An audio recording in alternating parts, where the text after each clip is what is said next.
Bueno, ahora vamos a hablar de otro posperonista que se llama Eduardo Artesano. Eduardo Artesano perteneció al Partido Comunista Argentino. Luego se vuelve peronista y es un revisionista histórico.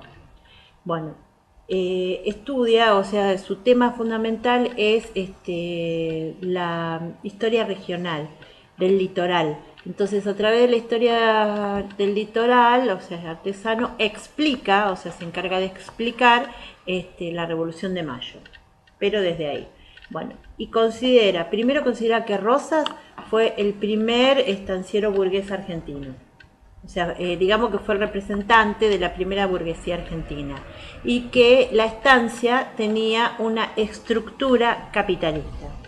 Bueno, después considera que la revolución peronista fue una revolución de tercera forma, o sea, una nueva revolución, una nueva forma de revolución que solamente se dio en los países dependientes.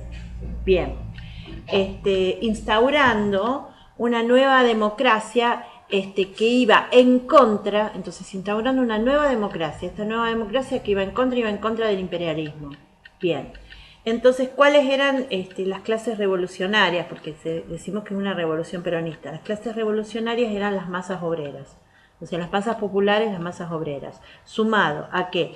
A ciertas facciones del ejército, sumado a la burguesía antiimperialista, sumado a la burguesía antiimperialista, esto da como consecuencia, sumado a Perón y al mito de Evita. Esto entonces, Perón, Evita, clases populares, ejército, burguesía antiimperialista, da como consecuencia una nueva democracia. Esta nueva democracia surge de una revolución, entonces de una revolución peronista, entonces se lo denomina que es la dictadura del proletariado argentina. El peronismo entonces contra el imperialismo y trata una dictadura del proletariado argentino. Esta dictadura del proletariado argentina se considera como un tránsito entre una sociedad colonial, o sea, una sociedad casi colonial, dependiente, o sea, un sistema capitalista dependiente, a un socialismo de Estado.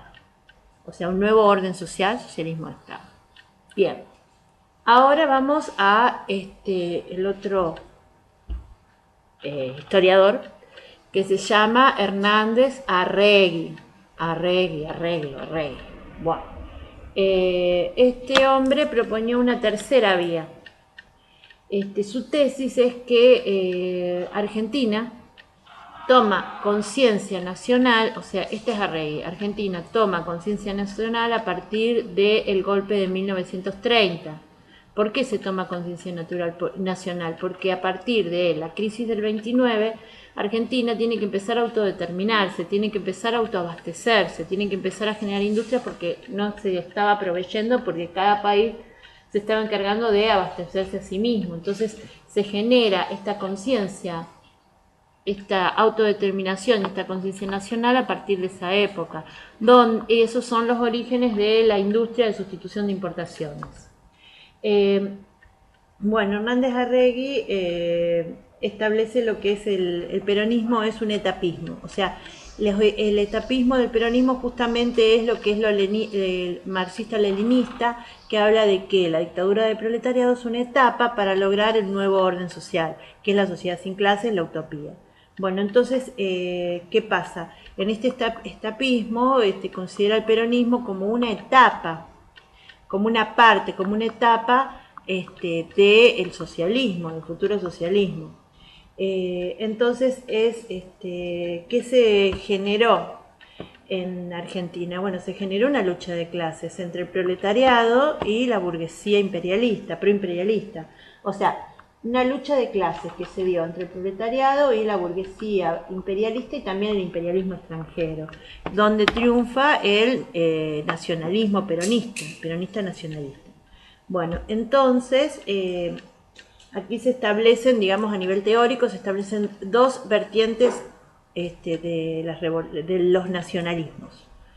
Tenemos dos vertientes. El nacionalismo reaccionario, que es el nacionalismo que se dio con las oleadas revolucionarias europeas, o sea, no se dio acá. Y después tenemos el nacionalismo revolucionario, que ese sí se dio en América y en las colonias y en Latinoamérica.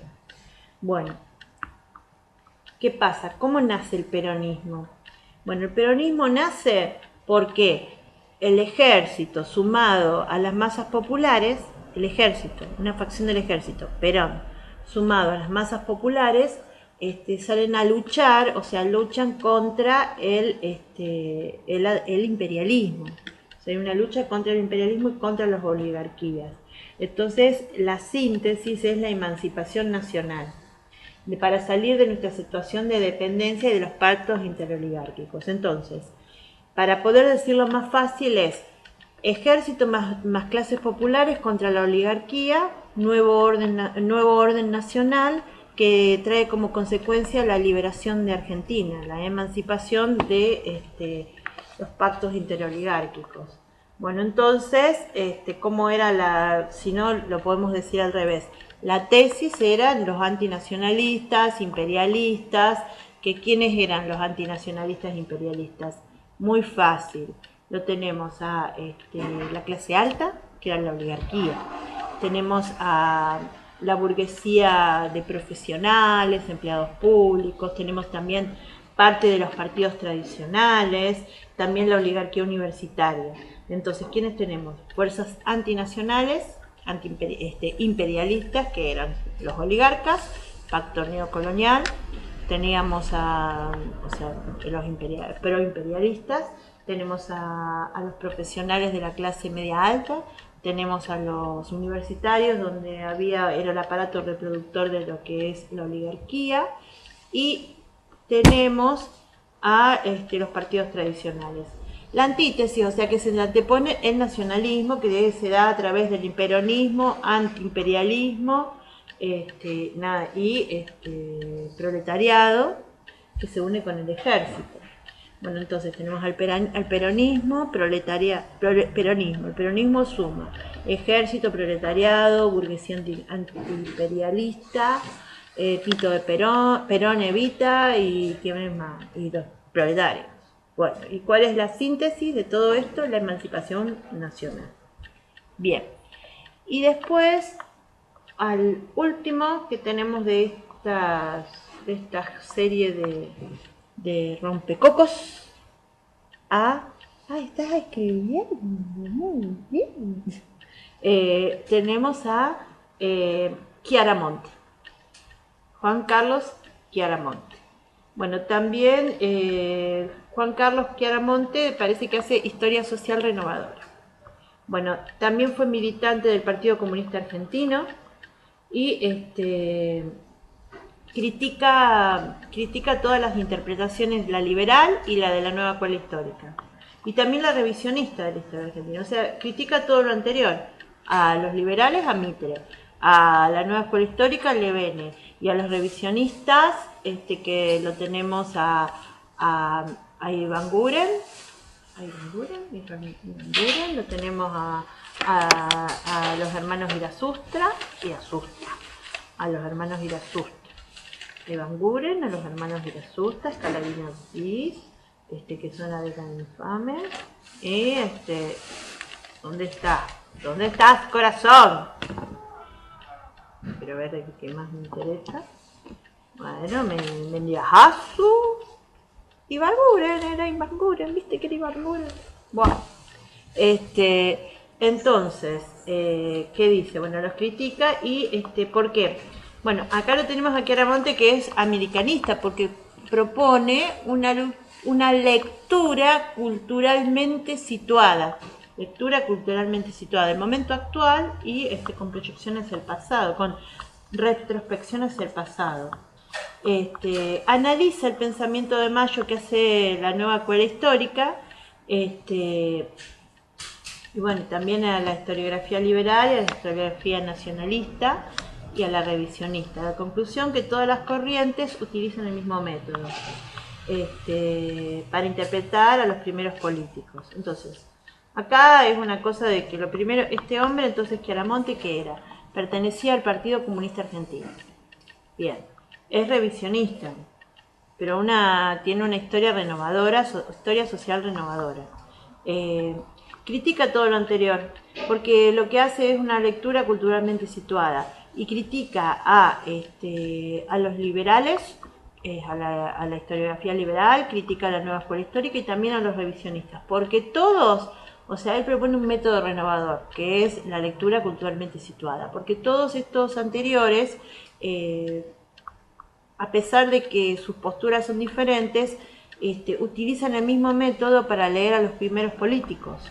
Bueno, su tesis es que, la tesis de Chiaramonte es la ilustración rioplatense, la ilustración del Río de la Plata,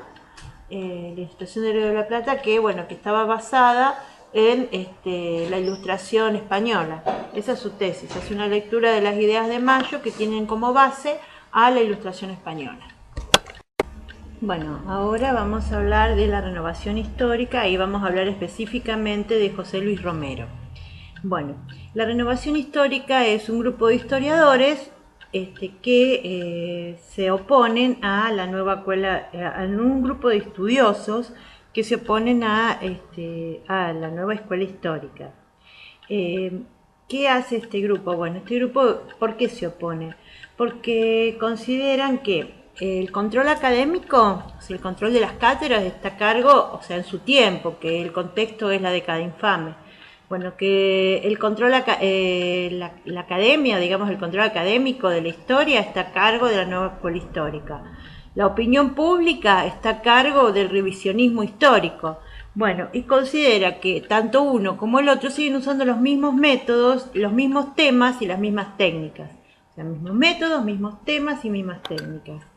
Bien, entonces, el punto de partida de la nueva escuela histórica, el punto de partida de la renovación histórica, se encuentra en el clima cultural que se da en la década infame, entre el 30 y el 40. Ahí es donde podemos decir que tiene su surgimiento. Entre el 30 y el 40, por ese clima cultural que se produce por el golpe del 30, el peronismo y el golpe del 30, justo el peronismo y todas esas cuestiones. La década, lo que se le llama la década infame. ¿Por qué se llama renovación histórica? Porque es una nueva mirada de la historia. ¿Cuál es el representante más importante de la nueva escuela histórica? José Luis Romero. Bueno, primero, era liberal, laico, o sea, era liberal y laico. Esto es importante. Admira a cierta parte de Mitre, pero no a todo, pero era liberal.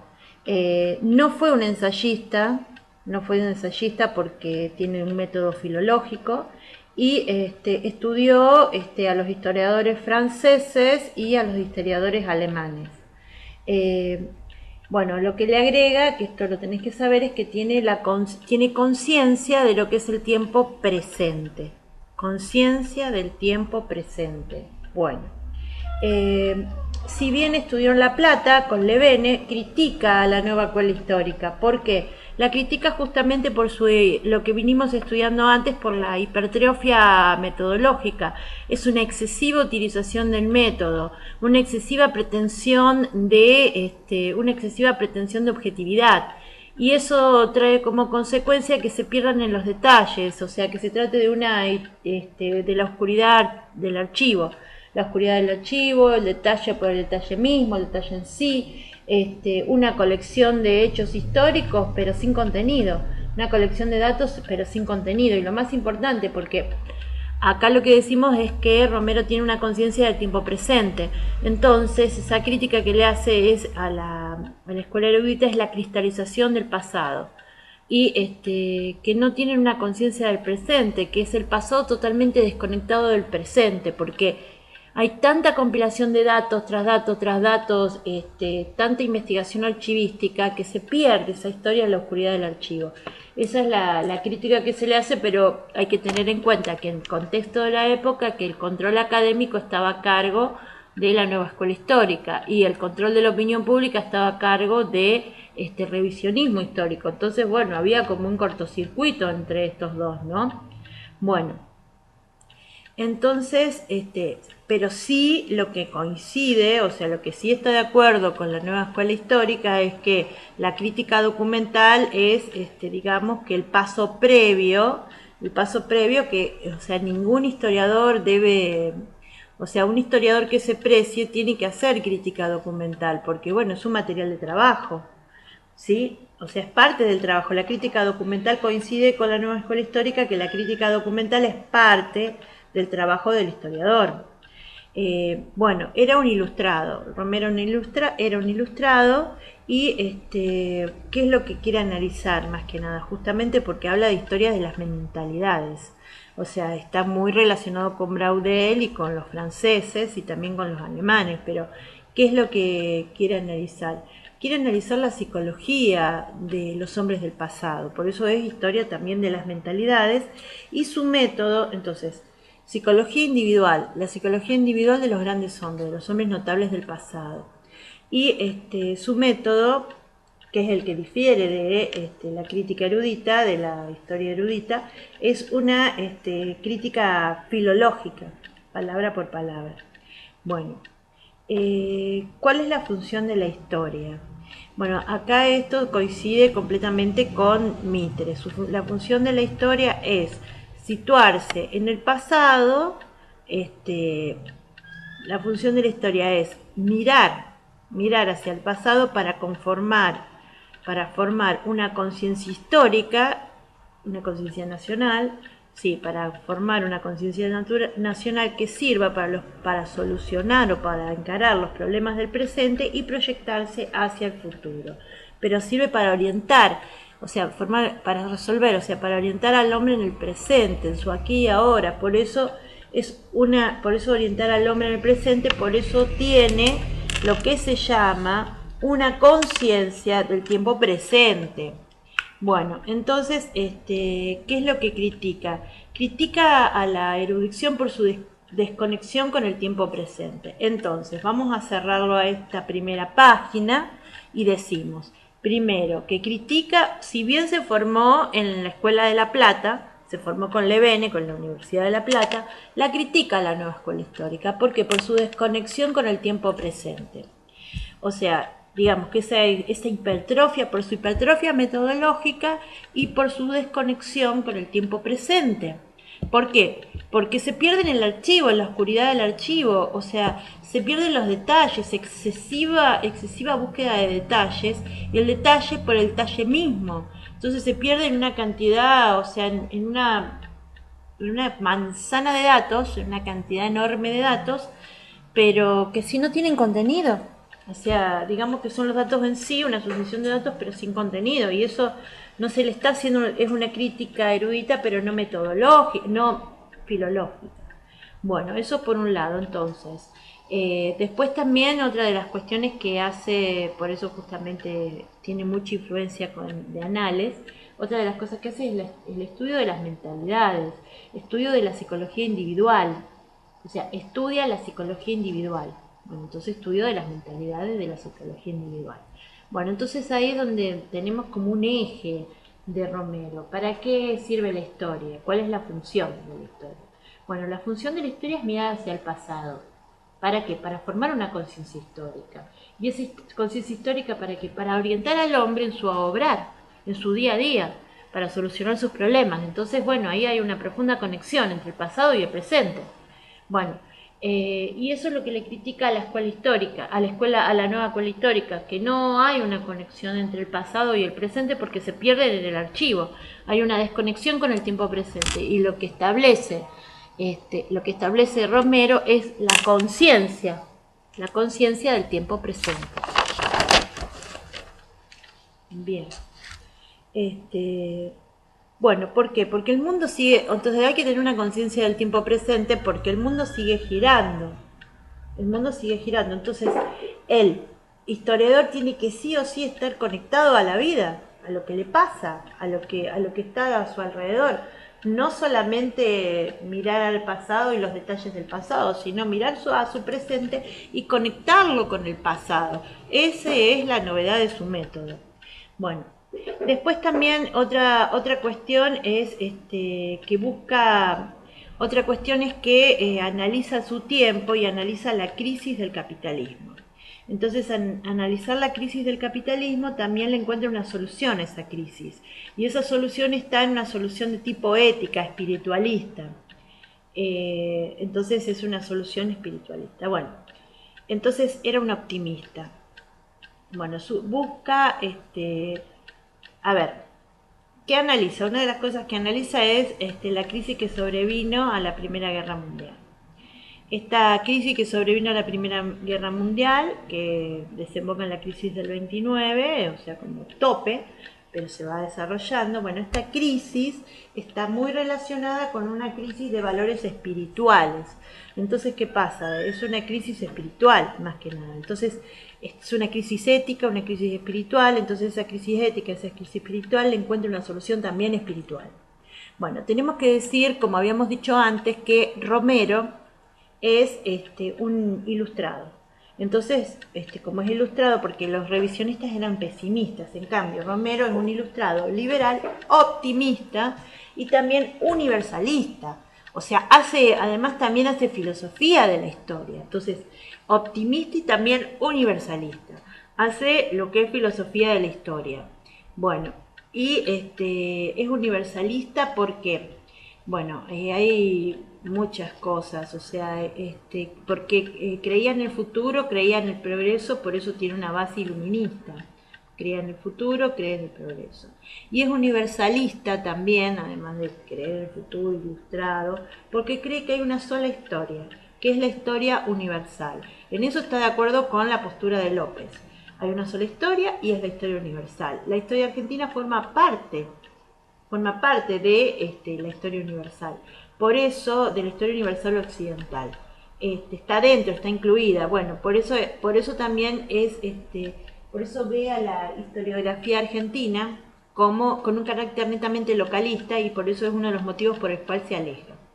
Bueno, entonces, acá lo que decimos es que analiza, una de las cosas que hace Romero, es analizar la crisis que sobrevino a la Primera Guerra Mundial y considera que es la crisis del capitalismo.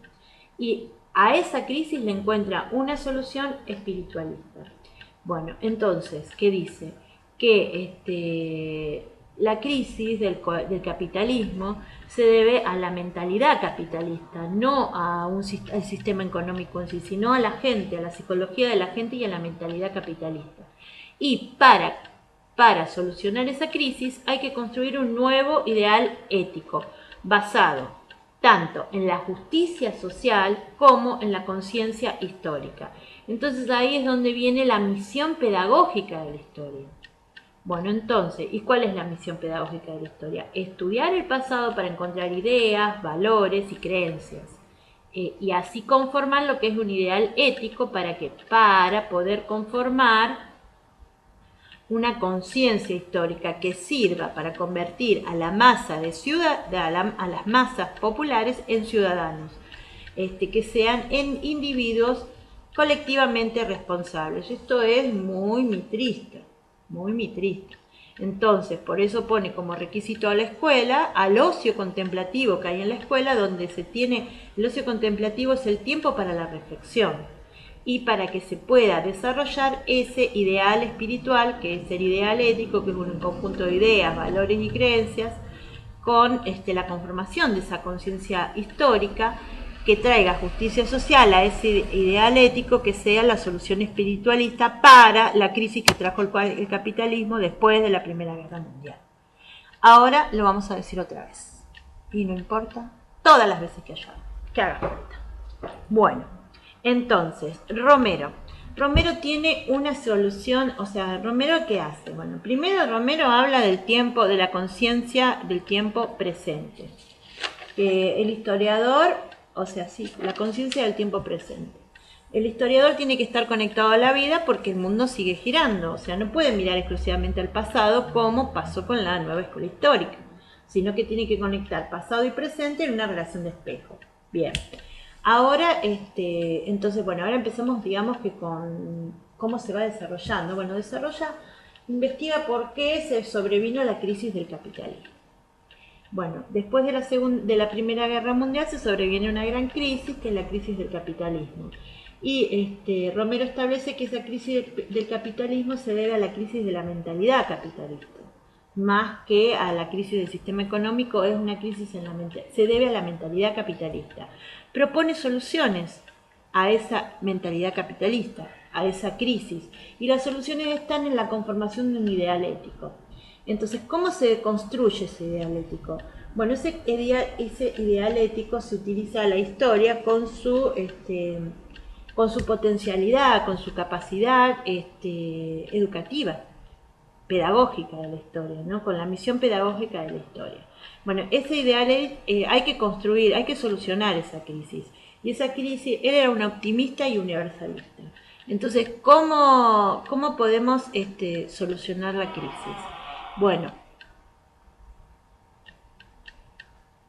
esa crisis, ¿cómo la podemos solucionar? Construyendo un ideal ético. Ese ideal ético, ¿cómo se construye? Entonces, ¿cómo podemos solucionar a la crisis?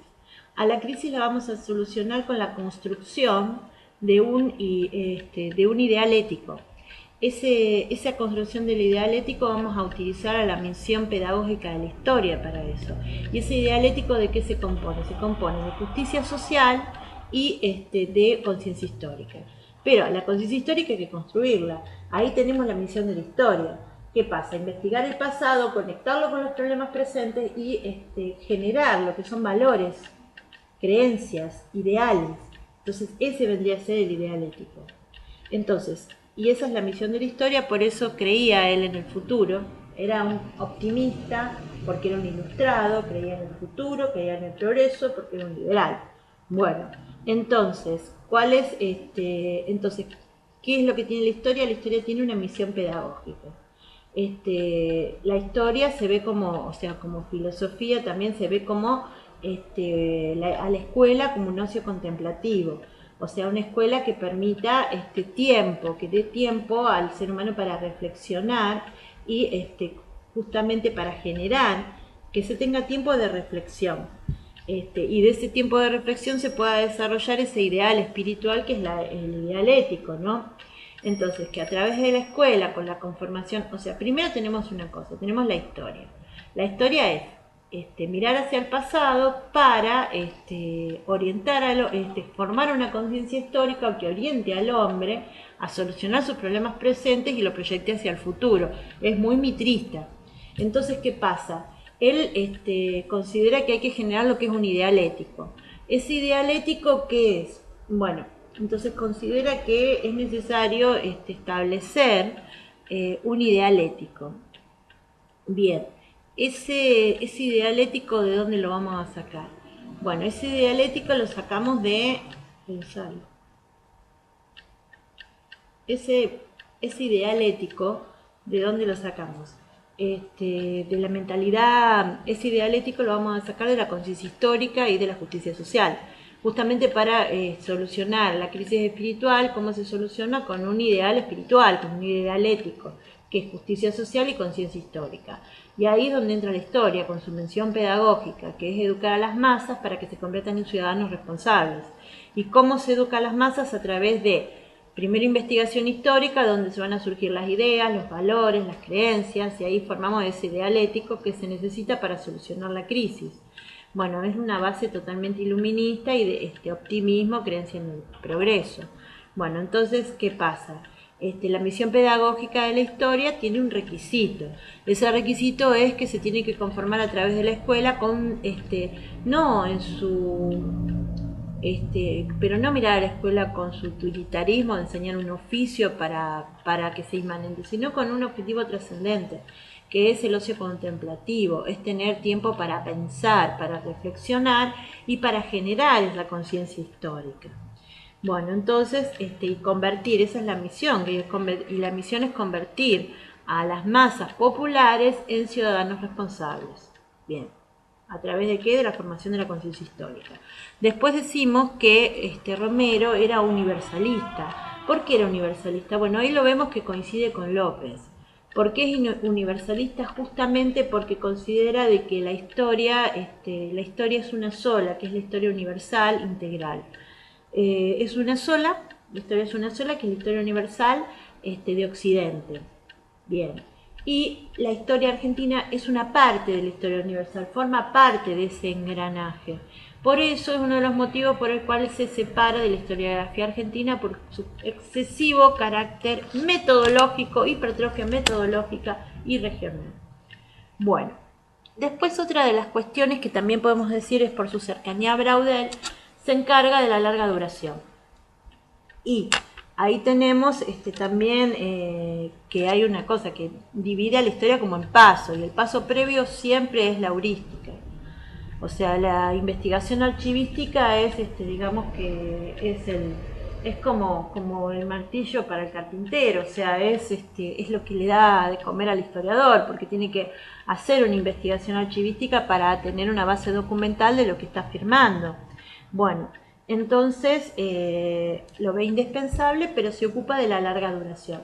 Entonces, ¿de qué se encargó? Bueno, tenemos que, vamos a hacer así como un poco para adelante y para atrás de Romero, y decimos una cosa, que él tuvo mucha cercanía con Braudel, se encarga de la larga duración y se divide, o sea, él considera que, bueno, que tiene que, un historiador tiene que tener pretensión de objetividad y su misión tiene que ser la búsqueda de la verdad.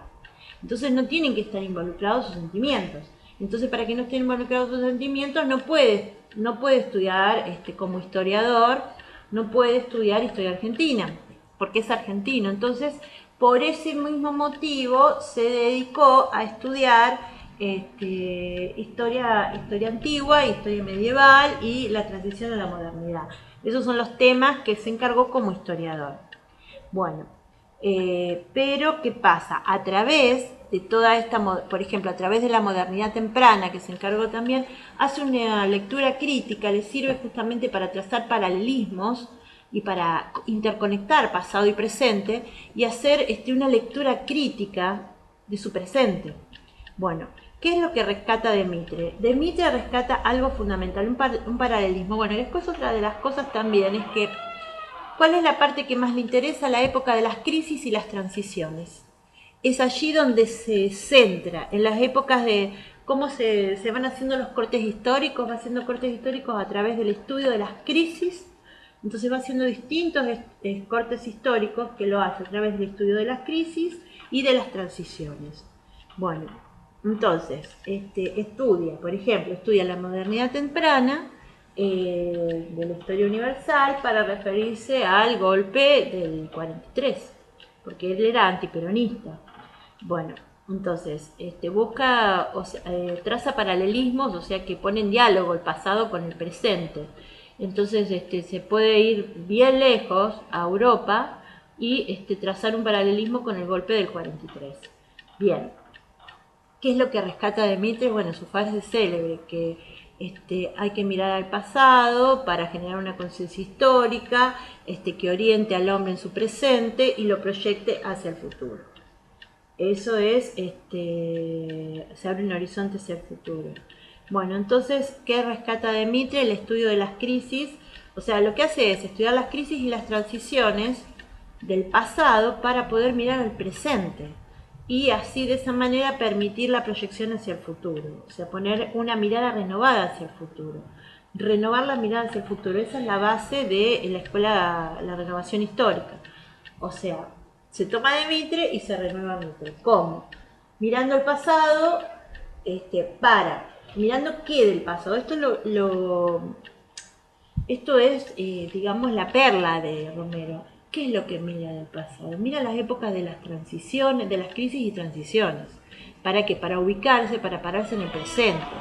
Y de esa manera, tener, al investigar el pasado y relacionarlo con el presente, puede tener una mirada renovadora hacia el futuro. O sea, permite una mirada renovadora, no, permite una mirada renovadora del pasado, claro.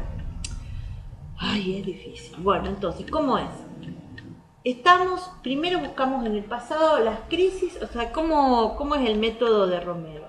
Bueno, Romero lo que hace es lo siguiente, se centra, se para. Mira, se centra y dice, bueno, mira qué del pasado, las crisis y las transiciones. pero está en el presente y tiene conciencia del tiempo presente. Estamos pasando ahora, pero miramos al pasado para tener una mirada renovadora del pasado. ¿Por qué? Porque lo relaciono con el presente, entonces me estoy renovando hacia el pasado para después poder proyectarme hacia el futuro, pero esto es importante. Bueno, pasado, crisis. Entonces, ¿cómo hace Romero? Mira el pasado, pero ¿qué mira específicamente? Las crisis y las transiciones, pero sabiendo, teniendo conciencia de su tiempo presente, que está parado en el presente. Entonces, por eso, como sabe que está parado desde el presente, es una mirada retrospectiva hacia el pasado. Y por eso se trata de una mirada renovadora del pasado. Bueno, también, como habíamos dicho antes, Romero habla de la misión pedagógica de la historia. ¿Y cuál es esa misión pedagógica? Era un ilustrado. La misión pedagógica de la historia, pero también la misión pedagógica, la utilidad pedagógica de la enseñanza de la historia. Utilidad pedagógica de la enseñanza de la historia, ¿para qué? Para formar un ciudadano, o sea, pasar de una masa popular a que sea un ciudadano responsable. Y eso se hace a través de la escuela como ocio contemplativo, tiempo de reflexión, y ahí es donde se le influye ese ideal ético de justicia social y conciencia histórica. Bueno, pero también hay una cosa muy importante, que no es parte de la historia lo que hay que enseñar, sino que hay que enseñar a la historia en toda su complejidad, con los hechos, pero también con las ideologías. O sea, eso es lo más importante, que hay que enseñar a la historia, en toda, pero en toda su complejidad. Bien, bueno, Romero admira a Mitre porque Mitre fue el primero que despertó, primero por la base documental y segundo porque fue el primero que despertó conciencia histórica, porque unió pasado, presente y porvenir, por su proyección hacia el futuro. Entonces, además porque se fundó en hechos ciertos, por eso lo admira Mitre. También ayudó a que se construya la conciencia colectiva y el sentimiento nacional. Fue el historiador de la nacionalidad. Bueno, y acordate que es la preexistencia de la nación. Bueno, entonces, ¿qué decimos de Romero de esta parte? Bueno, Romero habla de la utilidad pedagógica de la enseñanza de la historia para la conformación de una conciencia nacional, para conformar a ciudadanos. Pero también hay que tener en cuenta una cosa, que la historia hay que enseñarla en su complejidad, o sea, toda la historia, no solamente los hechos que convienen, sino todos los hechos, y además también la de ideologías, porque tiene que ser en su complejidad. Admira de Mitre, ¿qué es lo que admira de Mitre? Que fue el primero que utilizó la historia para la conformación de una conciencia nacional y fue el historiador de la nacionalidad, de la conciencia nacional, y además también por su base documental, por ese sentimiento de nacionalidad. Además también, otra de las cosas que admira, que hizo historia integral, porque no solamente habló de la intelectualidad, de las minorías ilustradas, sino también de la masa del pueblo, de las masas populares. Todos tenían lugar en la historia mitrista, porque justamente se basó en documentos. Entonces, bueno, pero según Romero. Entonces, según Romero, ¿por qué lo admiramos a Mitre? Admiramos a Mitre primero por la base documental de sus dichos. Segundo, porque se encarga de una historia integral. O sea, trata todos los hechos en su complejidad, porque habla de las minorías ilustradas, pero también habla de las masas populares, o sea que es más democrática para él la historia mitrista. Y además porque ayuda a la construcción de una conciencia nacional. Fue un nacionalista que quería construir un Estado-nación. Bueno, y habla también de la preexistencia de la nación y también por la conexión pasado, presente y futuro. Bueno, ¿cómo es la línea? Bueno, entonces para él la construcción de la nacionalidad, para Romero la nacionalidad se empieza a construir a partir de 1853, con la Constitución Nacional. Y después tenemos un segundo momento de la nacionalidad que es en 1943 con el golpe de Estado. Allí, a partir del golpe de Estado, se abre una tercera Argentina. Bueno, vamos a volver para atrás. Según Romero tenemos la primera Argentina, tenemos a Mayo, 1810. La segunda Argentina tenemos a Caseros, 1852. La tercera Argentina tenemos a el golpe de Estado del 43. Esas son las tres Argentinas para él. ahora se va a hacer un resumen de Romero. Bueno, entonces, acá viene un resumen de lo que venimos diciendo y probablemente que agregue algo más. Bueno, Romero, ¿qué fue? Fue laico, fue liberal, fue ilustrado, su referente fue Mitre. Bien, pensó en cómo fue su investigación. Bueno, su investigación es, él se paró en su presente, o sea, estaba sentado en el presente y trazó un paralelismo con el pasado. Así, o sea, con una conciencia del tiempo presente para trazar un paralelismo con el pasado. Entonces, ¿cómo fue su investigación? Bueno, él se paró en su presente en el golpe del 43, él era antiperonista, se paró en el golpe del 43 y lo relacionó con, y consideró que es la tercera Argentina. Y lo relacionó con Caseros, con el 52, y lo considera como una segunda Argentina. Entonces traza como un paralelismo e investiga todos esos hechos históricos que fueron sucediendo del 53 al 43. De 1853 al 43, eso casi 100 años, estudia esos casi 100 años, por eso estamos hablando de la larga duración, y traza un paralelismo entre el golpe del 43 como una transición, como una crisis, como una segunda, como el comienzo de una tercera Argentina, y el 52 como el comienzo de una segunda Argentina. Entonces, también era reformista, bueno, porque esta corriente historiográfica se llama renovación histórica. Bueno, pero después lo que tenemos que hablar es que es antiperonista y antifascista y antiperonista. Entonces, ¿qué es lo que más le interesa? Investigar las crisis y las transiciones. Las crisis y las transformaciones, crisis y transiciones. Entonces, por eso considera que el 52 con Casero fue una crisis del orden anterior, que fue una crisis de la tiranía de Rosas, y también se ve como el golpe del 43 también una crisis que es donde él estaba parado por la conciencia del tiempo presente. Entonces, mirar al presente, mirar al pasado desde el presente, determina una mirada renovada de la historia, una mirada renovada del pasado. Está bien. Bueno, ¿en qué estuvo de acuerdo con Vicente Fidel López? Estuvo de acuerdo con Vicente Fidel López en la concepción universal de la historia. O sea que existe una sola historia y esa sola historia es la historia universal, que la historia argentina forma parte de la historia universal.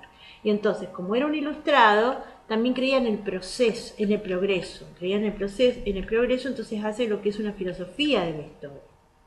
Bueno, después también, entonces, eso es un elemento que toma de López, la universalidad de la historia. Después, otro elemento que toma de López es posicionarse en el pasado, en el presente para mirar el pasado. López y su historia de familia, entonces, ¿qué pasa? Digamos que estaba en su presente a través de sus parientes que le contaban sus anécdotas, su pasado. Entonces, bueno, saca de ahí también ese método de estar centrado en el presente, en sus contemporáneos, para poder mirar al pasado. Bueno, pero, o sea, presente para reflexionar sobre el pasado. Pero, ¿qué es lo que le critica a Vicente Fidel López? Que no tiene una mirada integral de la historia, sino que solamente se centra en las minorías ilustradas que son sus contemporáneos, ¿no? Entonces, ¿qué es lo que critica a López? Que no mira al pasado en su complejidad, o sea, su complejidad es mirar todo, no solamente a las minorías pensantes, sino también a las masas populares y también a las ideologías contrapuestas, no solamente a la suya. Eso es lo que le critica, porque no mira los procesos históricos en su totalidad y no está incluyendo a todos los actores de ese proceso histórico. Entonces, por ese motivo se distancia de López porque hace historia desde arriba. Y acá es importante que al proceso histórico se lo trate en su complejidad y hay que hacer historia desde abajo. Bueno, Romero, como lo dijimos en el título, se opone al golpe del 43 porque es antifascista y antiperonista, y era un liberal. Entonces Romero era liberal, y Perón era antiliberal. Romero es antifascista, Perón tiene algo de fascista. y por eso Romero se afilió al Partido Socialista y era antiperonista. Bueno, ¿qué analiza de la historia argentina? Bueno, hay que tener en cuenta una cosa que viene más adelante, pero hay que decirlo. Hay que decir de que Romero se dividió en dos. Por un lado, hizo historia como historiador y por otro lado se encargó de la historia como ciudadano. Como historiador, con su método filológico, con su mirada retrospectiva del pasado, con todo lo que vos quieras, todos los chiches, se encarga de la historia antigua, de la historia medieval y de la transición a la historia contemporánea. Específicamente la transición a la historia contemporánea. Y después, a la historia moderna, a la modernidad. Bueno, y después, como ciudadano, se encarga de estudiar la historia argentina. Pero se encarga de qué específicamente de la historia argentina, de las épocas de crisis y transiciones. Entonces se encarga específicamente de estudiar la época de crisis y transiciones, pero digamos que con una conciencia del tiempo presente. Bueno, entonces por ejemplo considera que la Argentina de 1880, que es el modelo agrominero exportador, es un paso, lo analiza como un paso que dan las élites, terratenientes, que se convierten en oligarquías conservadoras. Entonces es un paso de las élites terratenientes que se convierten en oligarquías conservadoras. Bueno, oligarquía conservadora, donde ahí está, digamos, la crisis, donde digamos que se puede dar como un inicio de la crisis del capitalismo, porque está el afán de lucro y ahí donde empieza lo que es la crisis moral, ¿no? Porque lo único que les importa es ello, aunque destruyan a la Argentina. Bueno, después también otra de las cosas que estudia de 1880 es ese contexto de la inmigración, que el contexto de la inmigración trajo como consecuencia hibridación de cultura. Trae nuevos aportes a las mentalidades. Entonces se produce lo que es una nueva sociedad híbrida, donde hay una gran tensión entre los criollos y los inmigrantes, entre la clase media y las clases obreras. ¿Por qué? Porque las clases medias tienen afán de ascenso social y hay una contraposición en las clases obreras. Y donde, ¿qué pasa? En esta época también con la inmigración, con el ascenso de la clase media, las clases altas empiezan a sentirse amenazadas. En 1880 también se da una fuerte tendencia al liberalismo conservador. Bueno, entonces, ¿qué hace Romero? Bueno, ¿cómo es la mirada histórica de Romero de la Argentina? Bueno, tenemos que centrarnos en 1943 y donde analiza ese golpe de Estado porque él es antiperonista y lo compara con lo que sucedió en 1852, donde dice que es la segunda Argentina, y en 1943 la tercera Argentina. Y bueno, y compara uno al otro una estructura retrospectiva del pasado, o sea, una mirada retrospectiva hacia el pasado. Bueno, después también, otra de las cosas que hace Romero, analiza 1880. ¿Y qué establece en 1880? Bueno, específicamente el modelo agro-minero exportador. ¿Y qué establece con el modelo agro-minero exportador? Que es un paso de las élites, gobernantes, que pasan de ser élites gobernantes, pasan a ser oligarquía conservadora. O sea, oligarquía es tendencia conservadora con un afán de lucro, lo que trae como consecuencia una crisis moral, espiritual. Origen donde cambian las mentalidades, ¿no? O sea, se vuelven como más con afán de lucro. Bueno, y otro fenómeno que también investiga es el fenómeno de la inmigración. Este fenómeno de la inmigración trae como consecuencia, donde analiza también el fenómeno de la inmigración. ¿Qué es lo que trae como consecuencia? El aporte de nuevas mentalidades. Entonces se va produciendo lo que se va generando en una sociedad híbrida, donde hay una mezcla de cultura, de creencias, de influencias, y se va generando lo que es una cultura híbrida. Bueno, y también una sociedad híbrida. Bueno, y también lo que se produce es, empiezan las tensiones, ¿no? A partir de 1880, inmigración, empiezan las tensiones entre lo que es la clase media y la clase obrera. La clase media que quiere ascender, entonces la clase media que también está como en contrapunto con las clases altas, que se ven amenazadas en su hegemonía. Y también con los inmigrantes versus los criollos, que sienten que vienen los inmigrantes a quitarles su lugar. Entonces por eso es la oligarquía conservadora frente a todas estas amenazas que vienen el liberalismo conservador. ¿Cuál es el liberalismo conservador? De las clases altas. ¿Qué es lo que creen las clases altas? Son la oligarquía conservadora. La oligarquía conservadora, afán de lucro, quieren que siga todo igual, quieren seguir teniendo todas las tierras, quieren seguir ganando dinero y no quieren permitir que la clase baja o que la clase media ascienda, que se queden así como están, porque lo ven como un peligro. Entonces por eso es esa tendencia al liberalismo conservador. Bueno, ve en la democracia popular, o sea, en Perón ve un retorno, entonces Romero ve en la democracia popular, ve un retorno al Perón, ve un retorno que es Perón, ve un retorno al rosismo. Y él es un liberal conservador, evidentemente. Bueno, después también otra de las cuestiones que analiza es el ciclo, le llama el ciclo de la era aluvial. Bueno, el ciclo de la era aluvial es a partir de la década infame, de 1930. La era aluvial, ¿por qué aluvial? Porque es un arrastre. O sea, un aluvión es un arrastre del río que va arrastrando todo a su camino, a su paso y lo va llevando. Bueno, esto también lo ve como lo mismo, que la era aluvial es un arrastre de todas las crisis anteriores que se van como desencadenando en una futura crisis. Entonces, ese es un concepto que pone Romero, que habla de la era aluvial, que es un arrastre de todos los problemas anteriores que hacen como una eclosión en el año 1930 y que produce profundos cambios estructurales, y ahí lo tenemos después al modelo de la ISI. Bueno, entonces, ¿cuál es? Acá tenemos como un resumen de la mirada histórica de Romero. Bueno, este resumen, bueno, lo que tenemos que decir de Romero, como lo habíamos dicho antes, que se encarga de la larga duración, era muy amigo de Braudel, lo que trajo como consecuencia que le dio un gran prestigio a este nuevo grupo de renovación histórica, justamente por ese contacto, ese lazo que tiene con Braudel, porque tienen la misma visión de la historia.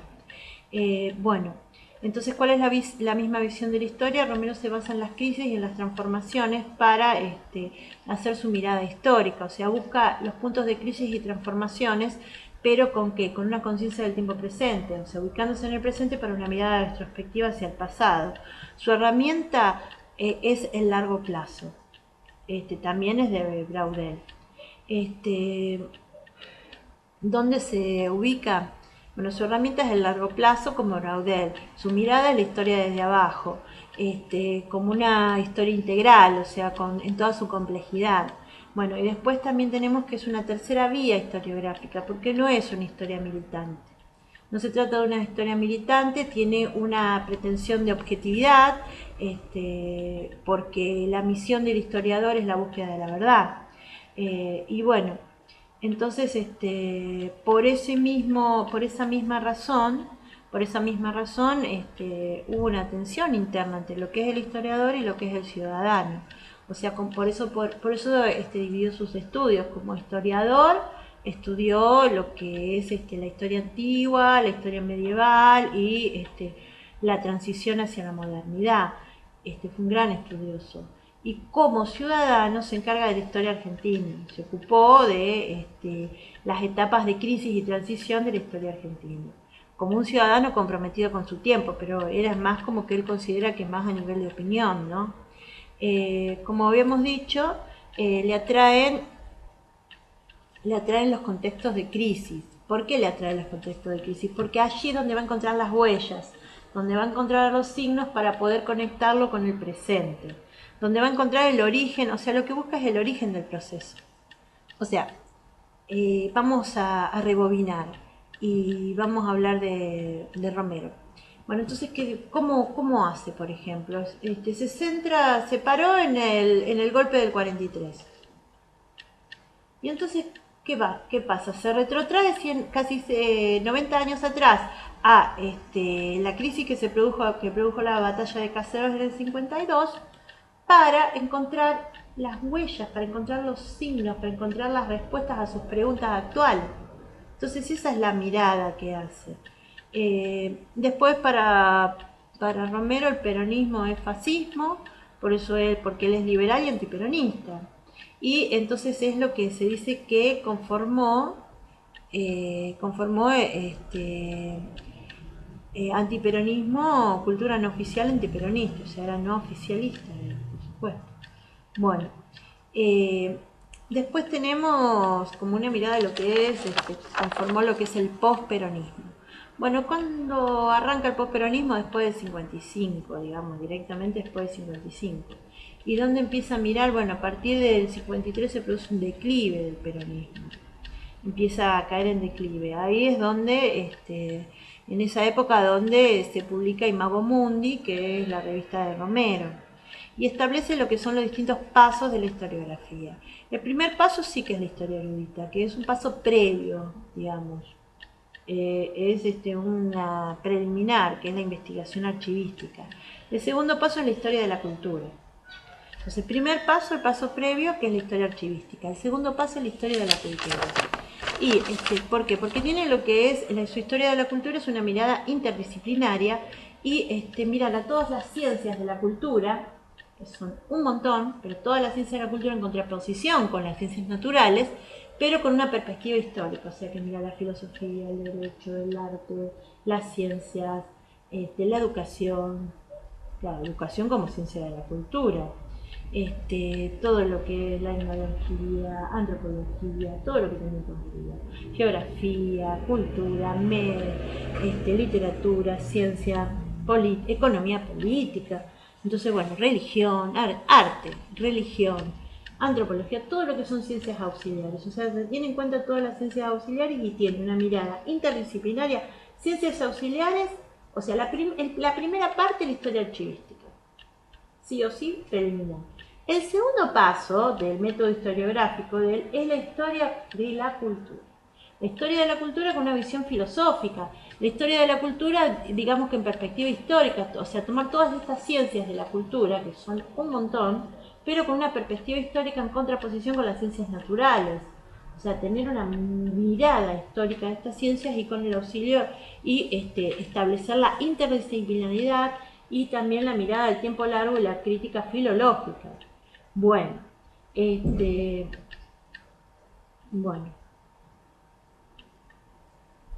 lo que está buscando entonces es las ciencias, o sea, la historia de la cultura como ciencia del espíritu, que esa es la tesis central.